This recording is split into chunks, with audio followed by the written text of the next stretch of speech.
Hoje vamos recapitular o filme chamado A Bruma Assassina. Na noite anterior ao 100º aniversário de Antônio Bay, uma pequena cidade costeira no norte da Califórnia, o idoso Sr. Macken conta histórias de terror para crianças reunidas ao redor de uma fogueira na praia. Uma das histórias que ele narra é sobre um navio à vela que se chocou contra as rochas próximas à cidade. Nessa história, a tripulação do navio se afogou após confundir uma fogueira com um farol, enquanto navegava em meio a uma névoa misteriosa. O Sr. Machen conclui sua narrativa exatamente à meia-noite. Simultaneamente, o padre Malone, sacerdote da cidade, encontra o diário de seu avô. Este documento revela um segredo sombrio do passado. Há 100 anos, em 1880, os 6 fundadores de Antônio Bay, incluindo o avô do padre Malone, acenderam uma fogueira na praia, próxima a rochas perigosas, com a intenção de enganar um navio que se aproximava. A tripulação, confundindo a fogueira com um farol, acabou colidindo com as rochas e todos a bordo morreram. Os fundadores agiram por ganância, querendo roubar o ouro que o navio transportava, e por preconceito, pois não desejavam que uma colônia de pessoas com hanseníase se estabelecesse nas proximidades. Após o naufrágio, os conspiradores usaram o ouro roubado do navio para fundar a cidade de Antônio Bay e construir sua igreja. Ao mesmo tempo, no oceano, uma névoa incomum e luminosa surge, envolvendo um barco de pesca. Dentro dessa névoa misteriosa, aparece o navio Elizabeth Dane, que traz consigo os espíritos furiosos de Blake e sua tripulação. Esses fantasmas, sedentos por vingança, atacam e matam os pescadores que estavam no barco. Enquanto isso, Nick Castle dirige por uma estrada rural quando encontra Elizabeth, uma mochileira que diz estar a caminho de Vancouver. Nick oferece carona a ela. Durante a viagem em direção à cidade, os vidros da caminhonete se quebram de repente. Nick e Elizabeth ficam confusos e assustados com esse acontecimento inexplicável. Ao mesmo tempo, na cidade adormecida de Antônio Bay, fenômenos misteriosos começam a se manifestar. Poltronas se movem sozinhas, televisores ligam por conta própria e postos de gasolina parecem ganhar vida, com seus equipamentos funcionando sem ninguém os operar. Algum tempo depois, Nick e Elizabeth chegam à casa de Nick, localizada na costa. Eles estão tentando relaxar quando, de repente, ouvem uma batida forte na porta. Nick observa uma luz misteriosa vindo de fora, iluminando uma silhueta sombria. Abre essa porta, caralho, que eu te mato, diabo! Ele está prestes a abrir a porta quando o relógio se racha exatamente quando bate 1h da manhã. Intrigado e um pouco assustado, Nick finalmente abre a porta. Para sua surpresa, não há ninguém do lado de fora. A figura sombria desapareceu, assim como a estranha névoa que a acompanhava. Na manhã seguinte, Steve Wayne, a DJ local, está em sua casa de praia quando seu filho pequeno, Andy, encontra um pedaço de madeira quebrado com a inscrição Dane. Ele imediatamente mostra a descoberta à mãe. Intrigada, Steve decide levar o objeto consigo para o farol, onde ela trabalha. No farol, Steve se prepara para seu próximo programa de rádio, ouvindo várias fitas promocionais para sua estação. Enquanto ela se distrai por um momento, o pedaço de madeira começa a vazar água misteriosamente. A água se espalha e causa um curto-circuito no toca-fitas. De repente, para o espanto de Steve, a voz de Blake surge do aparelho danificado, jurando vingança. Ao mesmo tempo, as palavras 6 devem morrer aparecem magicamente no pedaço de madeira, que em seguida pega fogo. Chocada, Steve rapidamente apaga as chamas. Após o incidente, ela examina novamente o pedaço de madeira, apenas para descobrir que a inscrição voltou ao seu estado original, mostrando apenas a palavra Dane.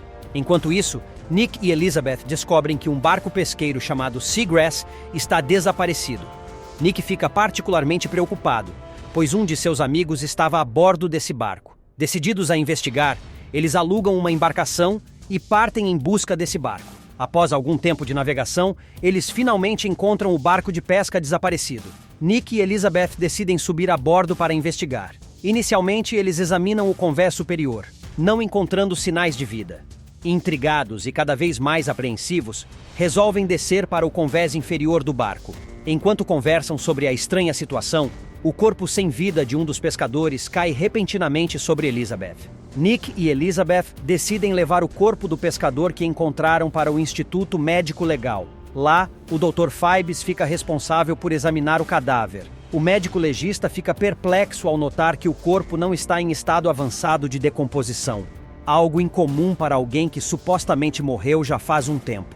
Intrigado, o Dr. Phoebus chama Nick para uma conversa particular, querendo saber mais detalhes sobre como e onde o corpo foi encontrado. Durante essa conversa, Elizabeth fica sozinha na sala de autópsia com o cadáver. De repente, o corpo do pescador é momentaneamente reanimado por uma força fantasmagórica. O cadáver se levanta da mesa de autópsia, pega um bisturi e começa a caminhar em direção a Elizabeth. Porém, logo em seguida, ele desaba no chão. Assustada, Elizabeth grita, fazendo com que Nick e o Dr. Phoebus corram de volta para a sala de autópsia e se deparam com o cadáver no chão e ao lado dele está riscado o número 3, feito com o bisturi. No centro de Antônio Bay, as celebrações do aniversário da cidade começam. Enquanto isso, Dan O'Bannon, o meteorologista local, está conversando por telefone com Steve Wayne, a DJ. Durante a conversa, Steve expressa sua preocupação sobre um nevoeiro brilhante que está se aproximando da cidade. Ela sente que há algo de errado com essa névoa. Enquanto conversam, Dan ouve alguém batendo na porta da estação meteorológica. Ele pede a Steve para aguardar na linha enquanto vai atender. Ao abrir a porta, Dan é surpreendido por um dos fantasmas que o ataca violentamente com um gancho, matando-o. Steve, ainda na linha telefônica, ouve horrorizada os sons do ataque. Em seguida, os fantasmas do nevoeiro cortam as linhas telefônicas e sabotam o sistema de energia elétrica de toda a cidade. Steve observa o nevoeiro misterioso se aproximando de sua casa. Rapidamente, ela desce para ativar o gerador de emergência. Em seguida, inicia uma transmissão de rádio desesperada, implorando que alguém vá até sua casa para salvar seu filho. Nick e Elizabeth, que estão na caminhonete, ouvem o pedido de socorro pelo rádio e decidem ir ajudar. Na casa de Steve, uma batida estranha é ouvida na porta. A babá idosa vai atender, mandando Andy ir para o quarto. Ao abrir a porta, ela é rapidamente morta pelos fantasmas que emergem do nevoeiro. Os espectros então começam a procurar por Andy. Nick chega no momento crítico e rapidamente resgata Andy, tirando-o pela janela, e o leva para o veículo onde Elizabeth está esperando.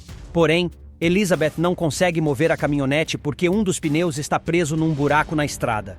O nevoeiro cerca o veículo e os fantasmas lentamente se aproximam. No último instante, Elizabeth consegue finalmente tirar o pneu do buraco, permitindo que eles escapem por pouco dos fantasmas e do nevoeiro ameaçador. Ao final da celebração na cidade, Cat e sua assistente retornam para casa no mesmo veículo. Ao ligarem o rádio, escutam Steve repetidamente alertando as pessoas para se manterem afastadas da névoa, pois ela é perigosa. Quando a névoa surge, elas tentam fugir. Em seguida, ouvem Steve informando que o único local seguro é a igreja, e decidem se dirigir para lá. Nick, Elizabeth e Andy também chegam à igreja.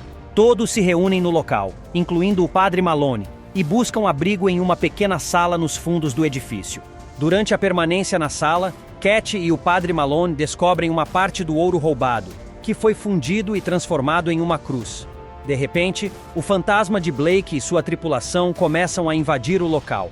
Malone percebe que os fantasmas retornaram para levar 6 vidas, em substituição aos 6 conspiradores originais. Consciente de que é descendente do último conspirador, o padre Malone decide enfrentar os fantasmas. Ele empunha a cruz de ouro numa tentativa de se sacrificar para salvar todos os outros presentes. O nevoeiro se intensifica ao redor do farol, e vários fantasmas tentam atacar Steve.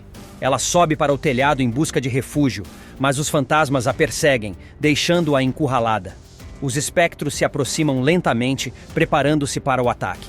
Enquanto isso, na igreja, o fantasma de Blake agarra a cruz de ouro. A cruz começa a brilhar intensamente, fazendo a igreja tremer. A luz da cruz aumenta cada vez mais. Nesse momento, Nick consegue afastar o padre Malone da cruz. Poucos segundos depois, o fantasma de Blake, os outros espectros e a própria cruz desaparecem num clarão repentino. No farol, o nevoeiro se dissipa repentinamente. Steve retoma sua transmissão de rádio, alertando os ouvintes sobre a possibilidade de a névoa retornar. Ela também adverte qualquer navio que possa estar captando sua transmissão para ficar atento. Após todos saírem da igreja, Malone permanece sozinho no interior. Ele se questiona por que foi poupado, já que apenas 5 mortes ocorreram.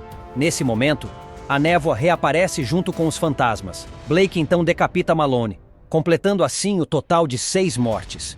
Espero que tenham gostado. Até a próxima.